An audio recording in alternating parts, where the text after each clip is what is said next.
자, 두 번째 시간 저당권부터 보도록 합니다. 교재가 페이지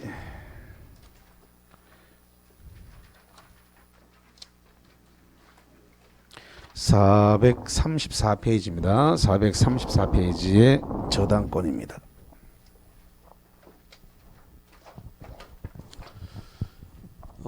일단은 어떤 사람이 돈이 필요해서 지금 돈을 빌리고자 하는 이 저당권 설정 계약을 하게 됩니다.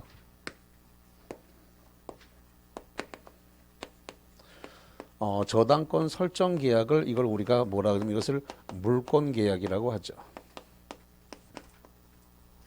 그래서 뭐 1억을 빌리기로 했는지 3억을 빌리기로 했는지 10억을 빌리기로 했는지 모르겠습니다만 일단 돈을 빌리는 저당권 설정 계약이 있었어요. 그래서 뭐 그냥 한 3억 빌렸다라고 해보죠. 이렇게. 그래서 빌려주는 사람을 당연히 채권자라고 하는 거고 빌려가는 사람을 채무자라고 합니다. 빌려주는 채권자 주로 뭐 은행이 되겠습니다만 은행이 아닐 수도 있지만 일단 은행이 될 확률이 크고 은행이 돈을 빌려주면서 그러면 저당권 설정 계약에 따라 돈을 빌려주는데 담보를 제공하세요 라고 해서 채무자가 부동산을 담보로 내놨고 그 부동산의 물권 계약에 의해서 이렇게 저당권 등기가 걸렸습니다. 그래서 부동산에 저당권 등기가 걸렸으니까 채권자를 뭐라 부르냐면 저당권자라 부르고 그래서 채권자와 저당권자가 동일한 같은 사람이다. 채권자와 저당권자는 동일인. 그 다음에 부동산을 담보로 내놓은 사람을 저당권 설정자, 소유자죠. 저당권 설정자가 된다겠죠.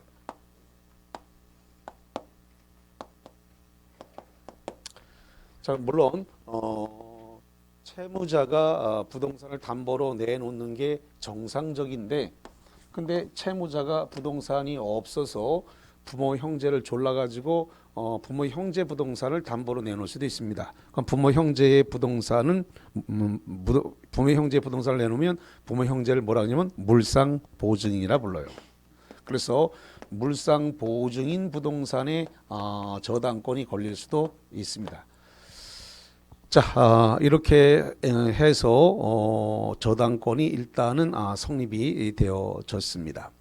그러면 저당권이 걸린 이 부동산에 이 부동산이 될지 물상보증인 부동산이 될지 모르겠는데 이 부동산에 저당권이 걸리면 저당권의 효력은 어디까지 미치느냐라는 게 이제 자주 물어보는 건데 저당권의 효력이 이 부동산 또는 물상보증 부동산에 어디까지 미치느냐 저당권의 효력이 미치는 범위입니다. 저당권의 효력이 미치는 범위.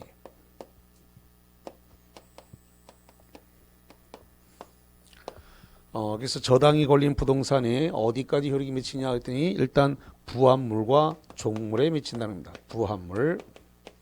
부합물은 쩍 달라붙어서 띄기가 어려운 상태입니다. 독립성이 없는 거예요. 그래서 부합물과 종물에 미친다라고 하는 거. 더 나아가 종된 권리에까지 다 미쳐요. 종된 권리가 뭐냐 그랬더니 지상권, 전세권, 임차권입니다. 토지 지상권, 토지 전세권, 토지 임차권 이러한 부분에 대해서 이 종된 권리에까지 저당권의 효력은 전부 다 미칩니다. 그런데 미치는 것이 정상인데 특약에 의해서 안 미치게 할 수 있어요. 특약에 의해서 배제할 수 있습니다. 배제한다는 말은 부합물과 종물, 종된 권리에 미치지 않는다라고 특약할 수 있다고 없다고요? 있다. 임의 규정이기 때문에 부합물과 종물, 종된 권리에 미친다, 저당권 효력이 미친다라고 하는 것은 임의 규정이기 때문에 배제 특약이 가능합니다. 배제 특약. 그래서 안 미치게 할 수 있고 이 배제 특약을 등기하면 제3자에게 대항할 수 있습니다. 배제 특약을 뭐 했다고요? 등기. 제3자에게 안 미친다라고 등기를 하게 되면 이 등기하게 되면 제3자에게 효력이 있다. 배제 특약을 해놓으면 제3자에게 효력이 있다. 부합물과 종물에 안 미치도록 할 수 있다라는 겁니다. 자, 그 다음에 그래서 저당권의 효력은 부합물과 종물 종된 권리에다가 미치기는 하지만 어디에는 원칙적으로 안 미치느냐라고 했을 때 어떤 물상대외 효력은 원칙적으로 안 미칩니다. 자, 물상대위보다 과실수취권을 먼저 할게요. 자, 과실수취권에다가 원칙적으로 저당권의 효력이 미치지 않는다. 그 다음에 다섯 번째로서 물상대위의 효력, 물상대위의 효력도 원칙적으로 저당권의 효력이 미치지 않는다. 이렇게 하겠습니다. 그런데 원칙이란 말을 써놓았으니까 예외가 있는 모양인데 요 두 개는 예외적으로 저당권의 효력이 미쳐요. 그러니까 원칙적으로는 안 미치는데 예외적으로 미칠 수 있다. 어떤 경우냐? 압류의 효력이 발생한 후에는 미칩니다. 자, 다시 합니다. 무슨 효력이 발생했다고요? 압류. 압류. 요 4번과 5번 과실수취권과 물상대위에 대해서는 압류의 효력이 발생하면 미치게 됩니다. 압류의 효력이 발생하면 과실수취권과 물상대위성의 효력이 발생된다라고 하는 거. 언제 압류 효력이 발생할까요? 경매 기입 등기를 하게 되면 경매 기입 등기, 다른 말로 경매 개시 등기라 그래. 같은 말이에요. 경매 기입 등기, 다른 말로 얘기해서 경매 개시 등기라 그래요. 경매 기입 등기, 경매 개시 등기가 있으면 저 목적 부동산에 대해서, 저당 부동산에 대해서 무슨 효력이 생긴다고요? 압류 효력이 생깁니다. 그러면 과실수취권에도 효력이 미치고 물상대외 효력도 압류 후에는 미치게 된다. 이렇게 보시면 되겠습니다.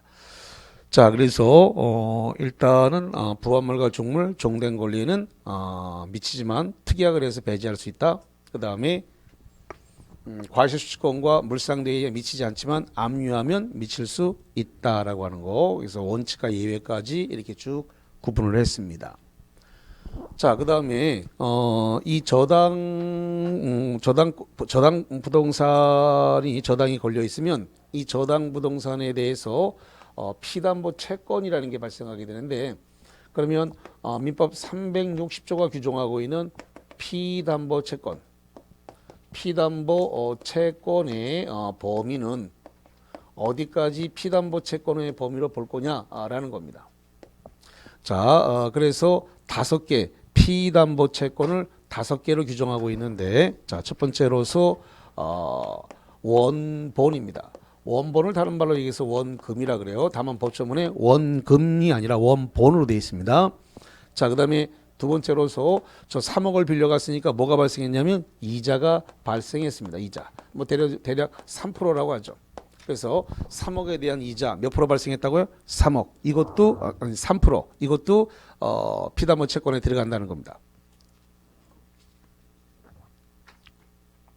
자, 한번 잠깐. 피담보 채권에 들어간다라고 하는 말은 뭐냐면 저당권이 걸려 있는 부동산이 경매로 넘어갔을 때 얼마까지 변제를 해줄 거냐라고 하는 그 부분입니다. 그래서 언제로 얼마까지 공제를 할 거냐. 그래서 남는 금액은 저 채무자 가반대 돌려줄 건데, 그래서 어디까지 공제되는 금액이냐. 그래서 경매에서 담보되는 금액이 얼마냐. 그게 이제 피담보 채권이라 그러는 거예요. 그래서 당연히 그러니까 저 원본과 이자까지 다 담보가 돼서 요거 빼고 돌려주게 된다는 소리예요. 그 다음에 세 번째로서 위약을 하게 되면 이제 위약금이 발생할 수가 있죠. 위약금. 그 다음에 네 번째로서 채무불이행. 채무불이행이라고 하는 것은 3억을 빌려가면서 만약에 12월 31일까지 쓰고 변제하겠다라고 약속을 하고 3억을 빌려갔습니다. 근데 12월 30일 날 변제를 못하게 되면 이제 채무 불이행이 되는 거죠. 12월 30일 날 변제가 안 되면, 그럼 채무 불이행이 있게 되면 채무 불이행에 따른 지연 배상을 하게 됩니다.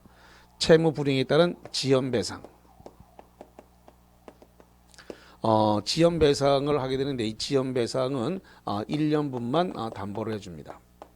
왜 1년분만 담보를 하냐면 이 지연배상, 채무불이행에 따른 지연배상에 대해서 이것은 프로테지가 20% 이렇게 됩니다. 잠깐만, 3억에 대한 이자는 3%인데 채무불이행에 따른 지연배상은 몇 프로가 돼버렸다고요? 20%. 높아버려요. 그래서 이자는 3%인데 채무불이행에서 지연배상하게 되면 지연이자가 20%로 확 올라가 버린다 이 말입니다. 이것까지 다 담보해주고, 다만 이거는 1년분만 담보하니까, 왜 1년분만 담보하냐면 후순위도 경매에서 받아가야 되니까 후순위 받아가라고 1년분만 담보를 해준다 이런 겁니다. 자, 그 다음에 다섯 번째로서 경매가 돈을 못 갚았으니까 경매가 들어가면 경매 비용을 빼야 됩니다. 그래서 경매에 들어가는 실행 비용, 이 실행 비용도 공제해야 됩니다. 그래서 이거 다 피담보 채권으로 다 공제가 되기 때문에 피담보 채권에서 범위는 여기까지 들어갑니다. 그래서 이 5개는 꼭 암기를 해 주셔야 됩니다. 피담보 채권의 범위. 이걸 꼭 암기해야 되는 이유는 뭐냐면 조금 있다가 뭘 또 할 거냐 그러면 근저당을 할 건데, 근저당에서 이 피담보 채권의 범위와 같은 게 있고 다른 게 있는데 미리 말씀드리면 2개가 다를 거예요. 그래서 저당권하고 근저당하고 차이가 나는 건 요 1년분하고 실행 비용이 요게 차이가 납니다.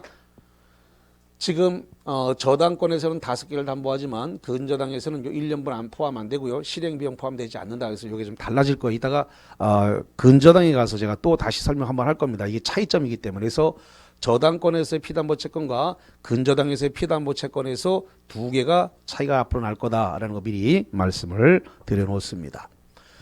자, 그래서 이렇게 정리를 좀 해보고 그 다음에 이런 걸 한번 볼게요.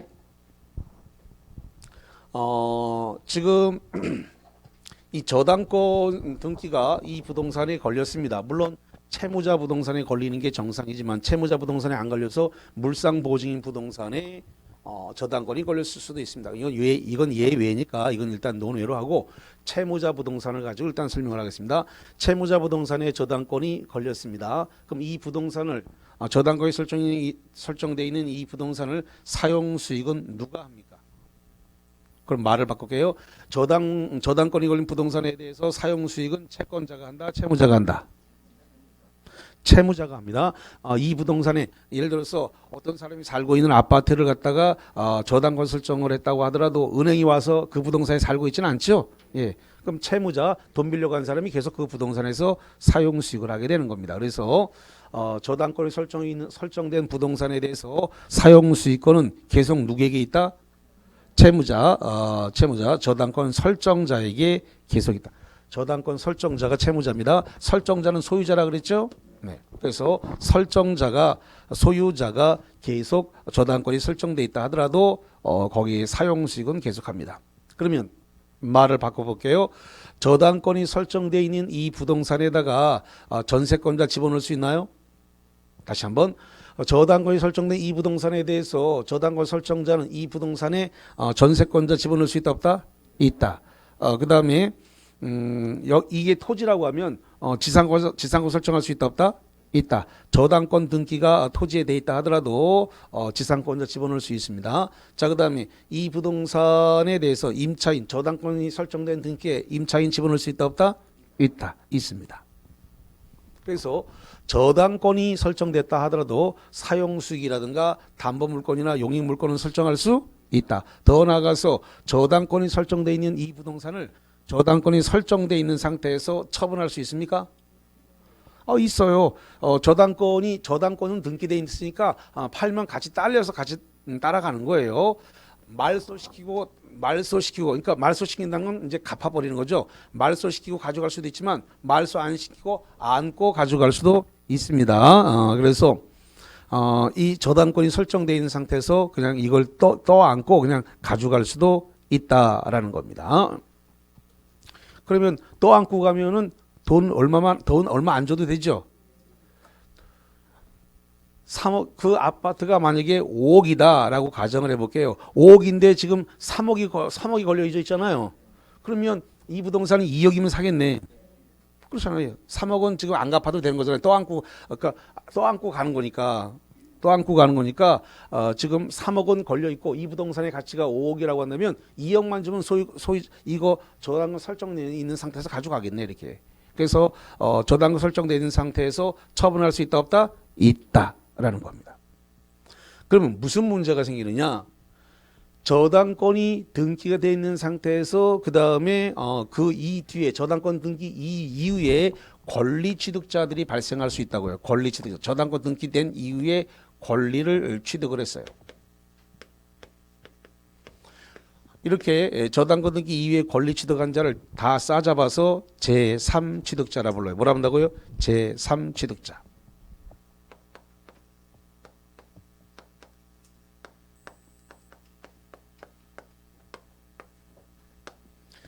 자, 여기가 복잡하니까 요게 복잡하니까 이거를 저쪽 오른쪽으로 끌고 가겠습니다. 그래서 자, 저당권 설정 후 권리 취득자입니다.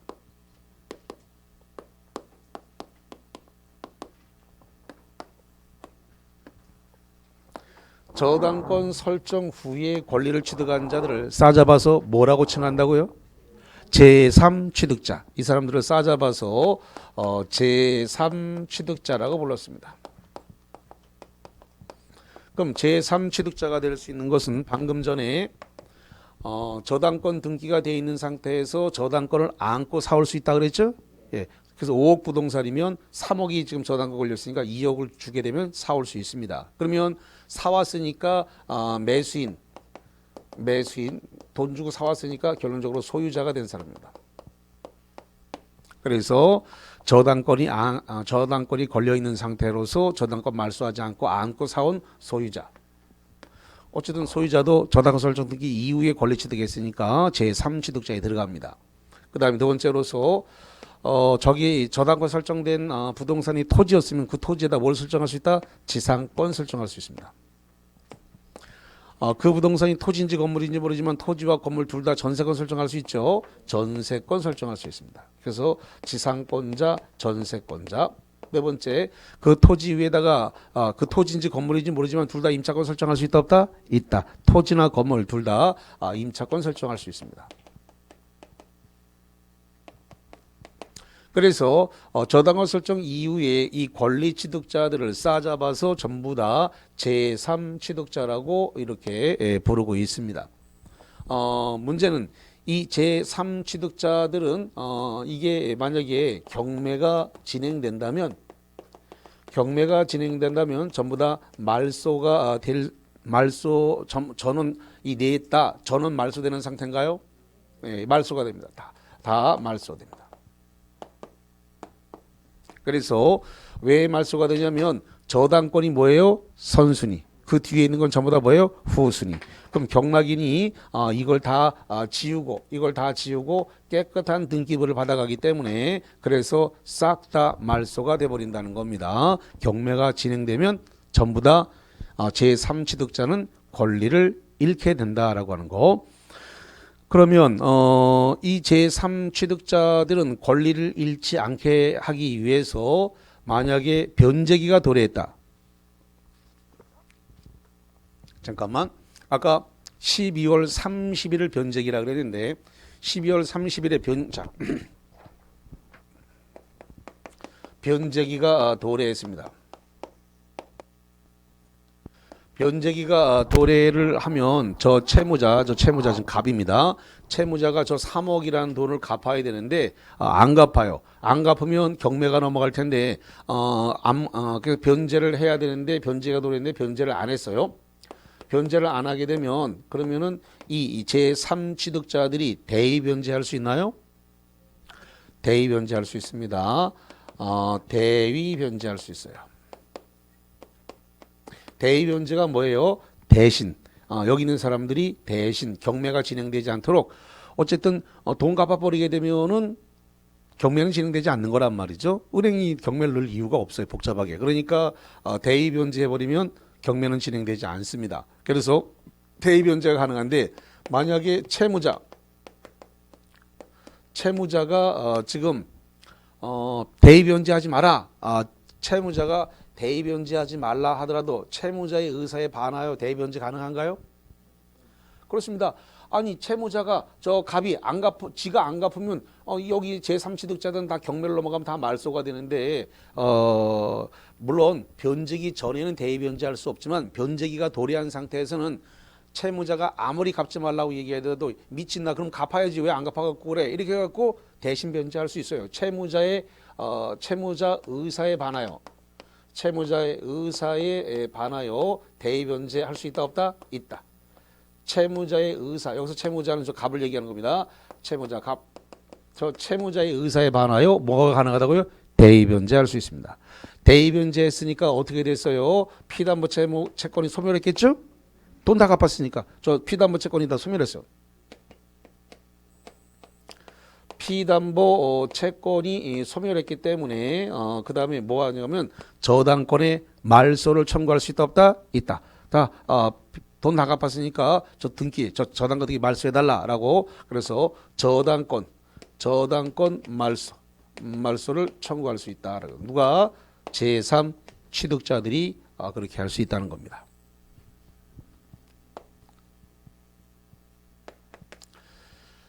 자, 그 다음에, 그러면 대신 갚아줬으니까, 대신 갚아줘가지고 피담보 채권이 소멸했으니까, 지금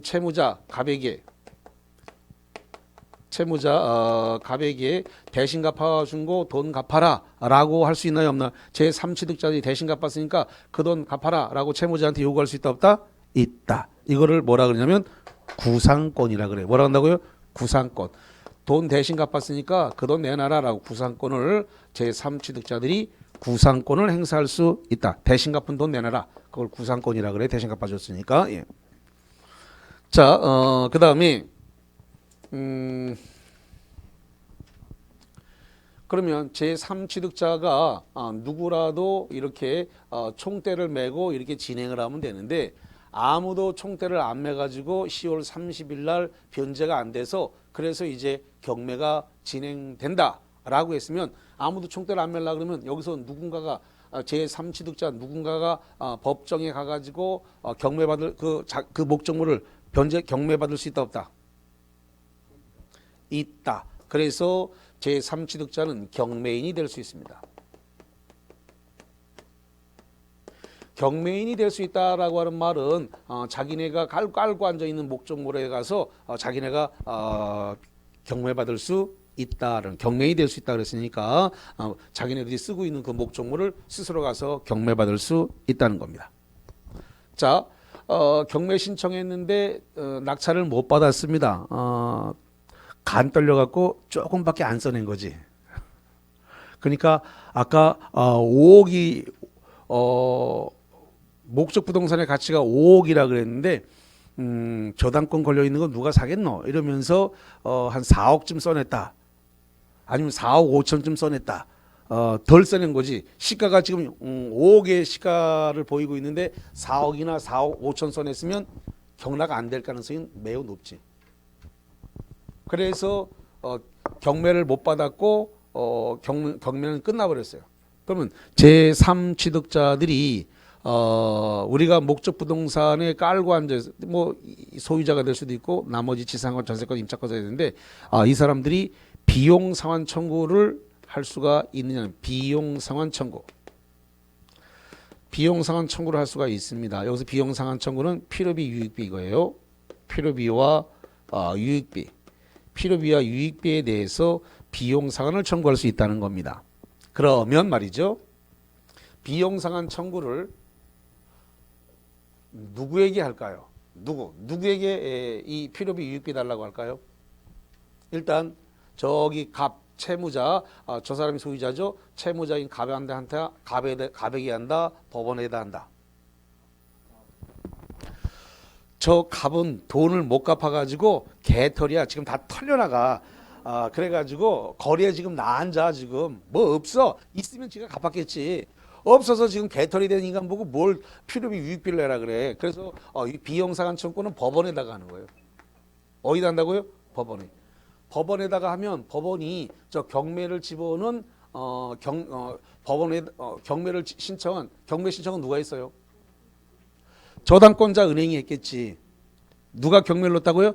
저당권자, 은행이 경매를 넣었단 말이죠. 저 저당권자보다 우선해서 비용 상환하죠. 그래서 이 비용 상환 청구를 하게 되면 법원이 우선 변제를 해준다 이 말이죠. 왜 우선 변제해 준다? 제3 취득자 불상타. 왜 불상타? 경매가 진행됐으니까 다 말소가 됐네. 경락 못 받았죠. 그래서 비용 상환 청구했네. 그럼 결론적으로 다 쫓겨나는 소리죠. 불상타. 이거라도 받고 나가라. 그 돈이 뭐 100만 원이 될지 50만 원이 될지 모르겠는데 그 돈이라도 받고 나가라. 이렇게 되는 거예요. 그러니까 우선 준다니까. 얼마 안 돼. 그 우선 주는 거.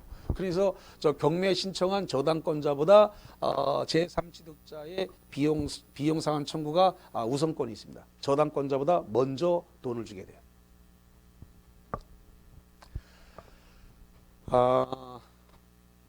최근에 우리 시험 문제는 저당권 시험 문제가 나오면 경매와 엮어서 냅니다. 그냥 단순히 저당권의 이론은 요즘 안 내요. 그러니까 실무적으로 이게 현장 가서 써먹을 수 있느냐? 아까 유치권이 경매하고 엮어서 나오듯이 저당권도 경매와 엮어서 현실적으로 현장 가서 써먹을 수 있도록 문제가 나옵니다. 그래서 단순히 저당권에 대한 이론만 정리해서는 문제가 안 풀리겠네요. 최근에 기출문제 스타일이 그래요.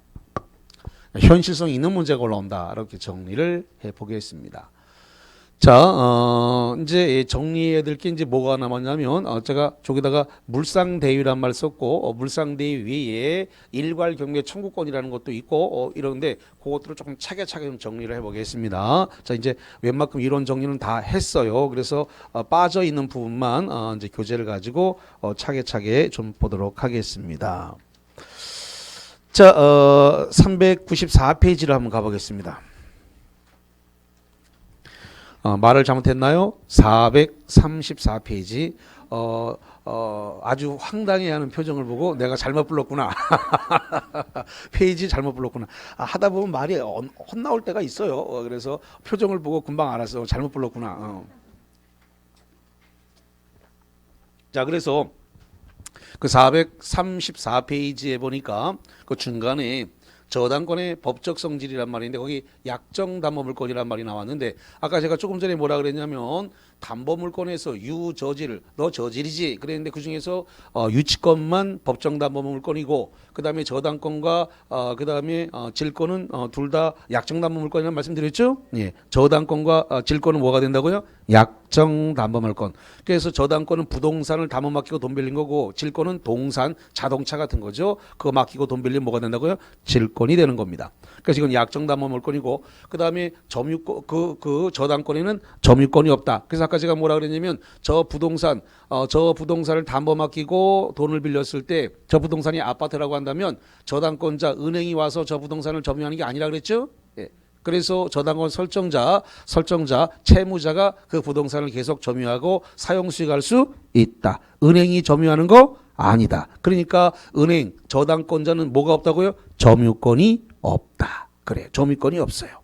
점유권이 없으니까 그 저당권 설정된 부동산에다가 다 팔아먹어도 되고 지상권자, 전세권, 임차권자를 집어넣을 수 있다. 이렇게 되는 거예요. 아까 설명 다 드린 거예요. 그래서 그 다음에 3번에 타인 소유물 대상 내 부동산에다가 저당권 설정할 수 없으니까 지금 뭐가 된다고요? 타인 소유물이다. 타인. 그래서 저당권이 걸리는 것은 타인 부동산, 타인 소유 부동산을 목적으로 하여 성립하는 것으로서 타물권이다. 뭐라고 그런다고요? 타물권.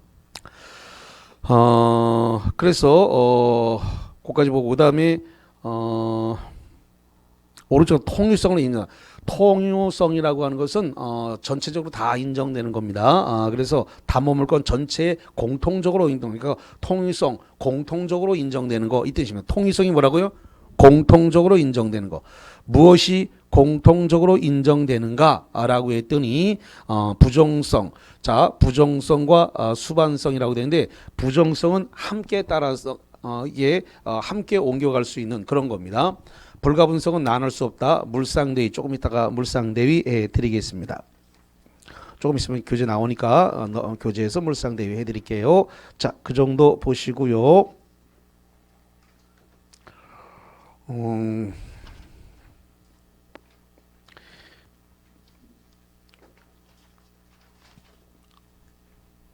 자, 439페이지 쪽으로 가볼게요. 439페이지에 그 꼭대기에 보니까 저당권의 효력이 미치는 것은 부합물이라고 되어 있는데 그 박스 밑에 저당권 설정 전후 불문하고 담보물에 부합물에 묻힌다. 자, 여기 봅니다. 저당권의 효력이 미치는 범위는 부합물과 중물, 종등권리에 미친다고 되어 있죠? 예. 그런데 이것은 저당권 설정 설정 전후 불문하고 미치는 겁니다. 저당권 설정 전이든 후든 불문하고 부합물과 종물, 종된 권리에 저당권의 효력이 미친다. 전후 불문하고 미친다라고 하는 거. 그런데 그 박스 밑에 그 2번 동그라미에 수목은 토지에 뭐라고 돼 있어요? 부합물이다. 그래서 쩍 달라붙어 있으니까 부합물로 들어가는 거다라고 하는 거. 예. 그다음에 주유소에 유류 저장 탱크. 주유소 지하에 가면 그 유류 뭐 휘발유라든가 이런 석유 같은 거 저장하는 저장 탱크가 있는데 그거는 뭘로 들어간다고요? 부합물이고 저당권의 효력이 뭐 한다고요? 미친다. 저기 써놨네요. 부합물과 종물, 종된 권리까지 저당권의 효력이 다 뭐 한다고요? 미친다. 미치는 겁니다. 자, 그다음에 440페이지로 가서 440페이지로 가서 그 꼭대기에 종물로서 분리 반출되지 않는 거. 그래서 종물 저당권 설정 전후 불문하고 종물에도 저당권의 효력이 뭐 한다고요? 미친다. 이렇게 되어 있습니다. 자, 그다음에 그 중간쯤에 가면 과실이란 말이 나왔어요. 과실. 여기서 과실이라는 것은 잘못이 아니라 열매인데 그게 천연과실, 법정과실, 사용이익 이 세 개를 묶어서 전부 다 뭐라 본다고요? 과실이라 그러는데 거기에는 원칙적으로 미친다 안 미친다? 안 미친다. 그 박스 밑에 보세요. 과실 359조 밑에 보니까 원칙이란 말이 보여있죠? 예, 원칙. 그래서 저당권은 목적물의 이용권을 설정자에게 남겨두는 것이므로 저당 목적물의 과실에는 원칙적으로 저당권의 효력이 미치지 않는다. 여기 잠깐 보세요. 그래서 과실 수취권에 대해서 원칙으로 미친다 안 미친다? 안 미친다. 근데 언제 미친다고요? 압류. 압류하면 그때부터 효력이 발생한다 그랬습니다. 거기 조그만 그 밑에 그 밑에 보세요. 밑에 보니까 예외가 있네. 예외를 보니까 위기정상 과실에는 천연과실뿐만 아니라 법정과실도 포함되므로 저당 부동산에 대한 형협엔 뭐가 있으면 미친다? 압류. 압류가 있은 후에는 저당권 설정자 부동산으로부터 수취한 과실, 건물의 차임, 채권에까지 다 뭐 한다고요? 미친다. 여기 써놨습니다. 과실 수취권에 안 미치지만 압류하게 되면 미치게 된다 그랬습니다. 근데 언제 압류가 발생한다고요? 경매 기입 등기. 다른 말로 뭐란다고? 경매 개시 등기. 경매 기입 등기, 경매 개시 등기가 있게 되면 그대로 다 그 효력이 미치게 되는 겁니다. 자, 그 다음에 441페이지가 꼭대기 가니까 드디어 나왔습니다. 물상대위가 오른쪽 꼭대기에 나왔네. 441페이지 꼭대기에 뭐가 나왔다고요? 물상대위. 요겁니다. 물상대위. 자, 써놨는데 설명은 이제 지금 드리겠습니다. 물상대위.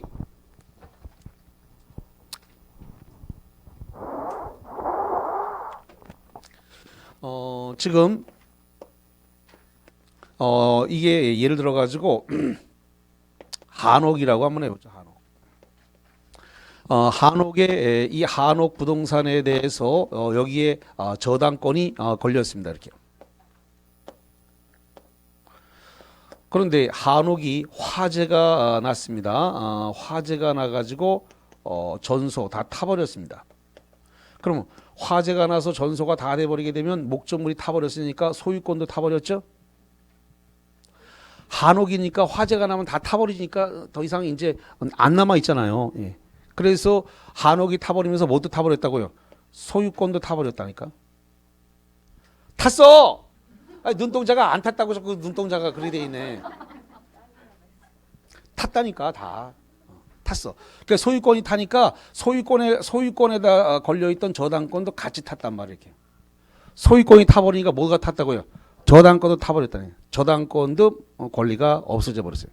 그런데 화재를 한옥에는 의무적으로 뭘 걸어놓냐면 화재 보험을 걸도록 되어 있습니다. 다시 한번 한옥은 의무사항이에요. 한옥에는 의무적으로 뭘 걸어놓는다고요? 화재 보험을 걸도록 되어 있어요. 화재 보험이 다 들어져 있어요. 의무사항이기 때문에 화재 보험이 들어져 있습니다. 그래서 이렇게 한옥이 화재로 인해서 다 말소가 소멸되면서 가치 변형물, 이 화재 보험금이 남게 되는데 화재 보험금을 가치 이 변형물이라 그래요. 가치 변형물. 예를 들어서 1억이 나왔다고 칩시다. 1억부터 더 하자. 한 2억이 나왔다고 칩시다. 그랬을 때 이 저당권이 소멸하면서 가치 변형물 위로 이렇게 옮겨붙게 됩니다. 화재 보험금 2억. 그러니까 이 가치 변형물 위로 올려붙는 이러한 행위를 뭐라 한다고요? 물상대위라 그래요. 그래서 목적부동산 저당액 설정 목적부동산이 멸실 훼손돼 가지고 가치 변형물을 남겼을 때 가치 변형물이 화재 보험금이라든가 이게 토지라고 해보죠. 건물이 한옥이 아니고 뭐라고요? 토지인데 이게 수용당했습니다. 수용당했으면 수용보상금이 있겠네요. 예. 이 수용보상금도 뭐가 되는 거냐면 가치 변형물이에요. 그러면 그래서 소유권이 상실하면서 저당권이 소멸하면서 가치 변형물이 있으면 가치 변형물 위로 이렇게 수용보상금 위로 올려붙게 되는 거, 이런 행위를 전부 다 뭐라 한다고요? 물상대위인데, 물상대위는 이 받을 돈을 갖다가 압류를 해야 됩니다. 뭐 해야 된다고요? 압류. 그래서 여기 요 지금 저당권 설정자가 이 돈을 받아가기 전에 저당권자 은행이 화재 보험금이라든가 수용보상금을 압류하면 된다는 겁니다. 뭐 한다고요? 압류. 지급 전에 압류를 하면 됩니다. 다만 압류를 저당권자 은행이 해야 되는데 저당권자인 은행이 압류하는 것보다 발이 더 빠른 사람이 있었다는 겁니다. 누가? 국가 지자체가 이 보상금이나 화재보험금을 먼저 압류했다는 겁니다. 또는 이 토지나 건물에 대해서 뭐 전기세라든가 수도세라든가 이 공과금이 밀렸는데 공과금 때문에 또 압류를 했다는 겁니다. 그럼 그 사람들이 압류하게 해놨으면 천천히 가서 밥상에 숟가락을 올립니다. 고마워, 압류해놨구만, 나눠 먹읍시다, 이러면서 밥상에 숟가락을 올립니다. 그래서 압류는 꼭 저당권자가 하지 않아도 되고 3자가 압류를 먼저 했다면 그 압류한 밥상에다 숟가락을 얹어라, 나눠 먹자 이러면서 밥상에 숟가락을 올립니다. 그래서 압류는 꼭 저당권자가 해야 될 필요는 있다 없다? 없다. 이렇게 되는 겁니다. 자, 그래서 거기와 관련된 사항 쭉 정리가 되어졌습니다. 설명 다 드렸으니까 읽어보시면 돼요. 그냥 제가 설명은 다 했으니까 넘겨봅니다. 442페이지. 442페이지 꼭대기에 양가로 4번에 물상대위할 수 없는 경우가 있는데 거기다 별별 2개 칩니다. 물상대위 안 되는 거. 그래서 물상대위가 안 되는 것이 뭐냐 그랬더니 거기 매매대금이라든가 그 다음에 차임, 월세 이런 것에 대해서는 물상대위 안 된다 이렇게 되어 있습니다. 뭐가 안 된다고요? 매매대금이라든가 차임 이런 것에 대해서는 물상대위 할 수 없다고 돼요. 그 다음에 협의 수용으로 인한 보상금은 안 됩니다. 잠깐만, 조금 전에 수용당했을 때 보상금은 된다 그랬죠? 그건 재결 수용이라 그래요. 이름이 달라. 다시 한번, 저기 수용당한 보상금에 대해서 물상대위 된다 그랬죠? 그것은 무슨 수용이라 그러냐면 재결 수용이라 그래요. 다시 한번, 이 수용을 무슨 수용이라 한다고요? 재결 수용이라 그래요. 재결 수용. 이 재결 수용에 대해서는 물상대위가 되는데 협의 수용 당한 경우에는 그 경우는 물상대위가 안 돼요. 협의 수용된 것은 매매로 봅니다. 다시, 협의 수용은 뭐로 간다고요? 매매. 그 1번 가로에 매매대금 안 된다고 돼 있죠? 그러니까 협의 수용한 것은 매매니까 그 보상금은 매매대금이 돼버리니까, 그래서 물상대위가 된다 안 된다? 안 된다. 다시 한번, 거기 바로 그 협의 수용 위에 보면니까 매매대금 안 된다고 돼 있잖아요. 근데 협의 수용은 매매로 본다 그랬죠? 그러면 협의 수용 보상금은 매매대금이 되는 거야. 뭐가 된다고요? 매매대금. 그러니까 매매대금이 되니까 1번, 2번이 같은 말이 돼버리는 거야. 그러면 3번에 공익사업을 위한 토지 등의 추등이 보상에 관한 법률이 나왔죠? 자, 공익사업할 때 공동그라미 칩니다. 공익사업을 위한 토지 등의 취득의 취동그라미 칩니다. 보상에 관한 법률에 법동을 칩니다. 법. 그럼 세 개를 연결하면 뭐가 됐어? 공취법. 공취법에 의해서 수용된 것만 수용재결이라 그래. 다시 한번, 공취법에 의해서 수용된 거를 뭐라 한다고요? 수용재결. 이 금액에 대해서는 물상대위 할 수 있다 없다? 있다. 그건 있어. 자, 그래서 거기 잠깐 보세요. 그래서 거기 3번 동그라미 협의취득원이랑 보상금은 안 된다고 돼 있죠? 거기 3번 동그라미 협의취득은 2번에도 있잖아요. 예. 협의취득이랑 보상금은 공용징수가 아니고 사법상의 매매계약이므로 뭐로 본다고요? 매매계약. 그럼 1번 동그라미 매매대금으로 가버리는 거잖아요. 그러니까 안 된다 그랬습니다. 협의 수용으로 한 보상금은 실질적 매매대금에 해당하므로 저당권자는 토지에 수급할 수가 없고 보상금에 대해 보상 청구권에 대해서 물상대권을 행사할 수 없다. 근데 그래서 공취법에 따라서 수용 재결을 당해야 됩니다. 공취법에 따라 무슨 수용이라고요? 수용 재결된 경우에만 되는 것입니다. 그래서 협의 수용은 안 되고 수용 재결된 경우만 해당된다라고 하는 거. 예. 자, 거기다가 잘 정리하셔야 돼요. 수용 재결만 허용된다라고 하는 거. 예.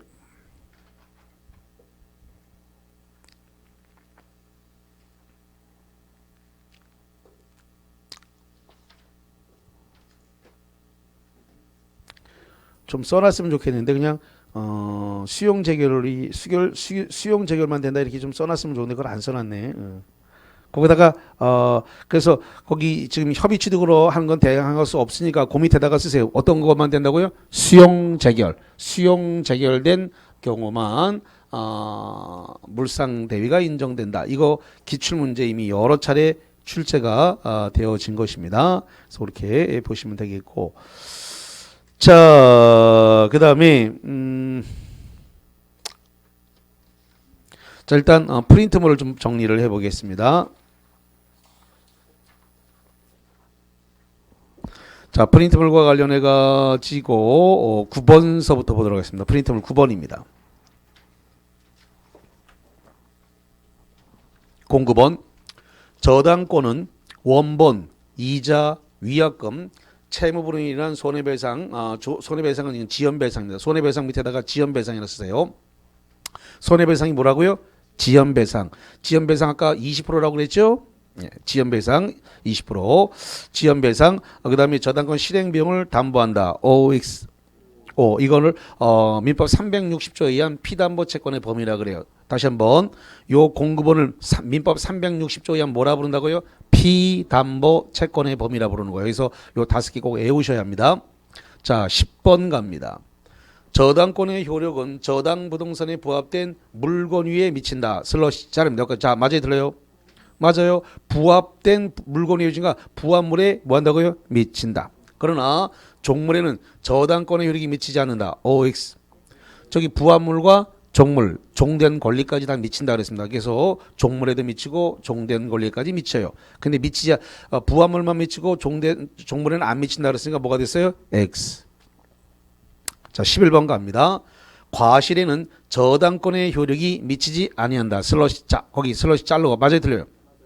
여기 과실수취권은 원칙으로 미친다 안 미친다? 안 미친다. 예외적으로만 미쳐요. 압류해야만. 그래서 원칙으로 안 미쳐요.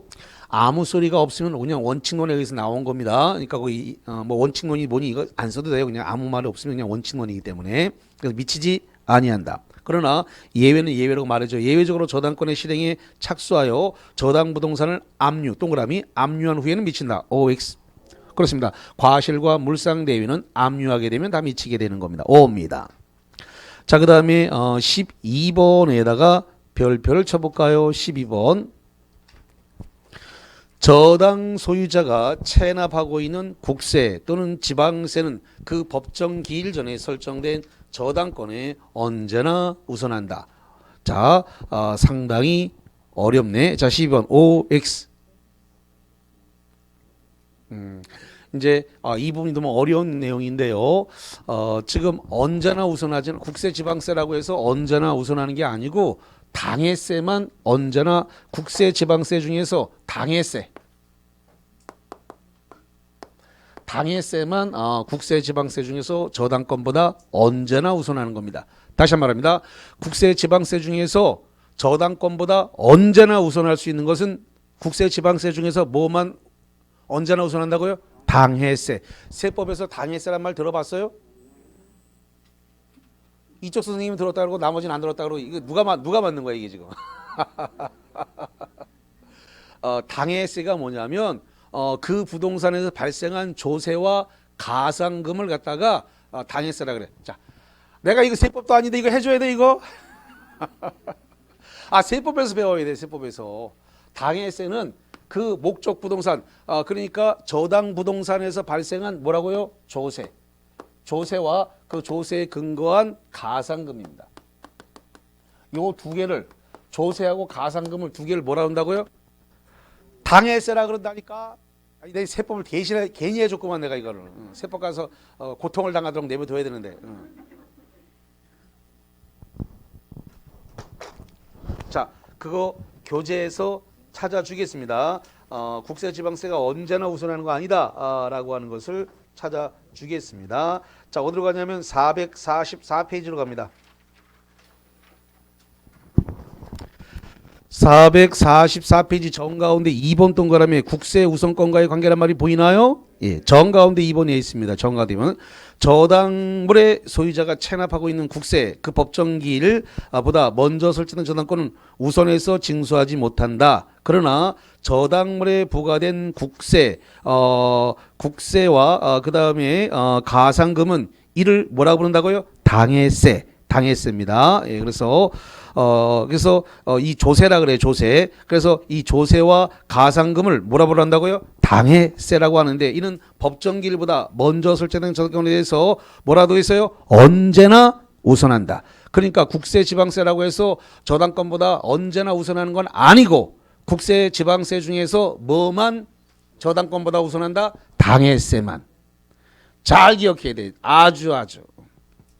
그래서 결론 12번은 O다 X다? X다.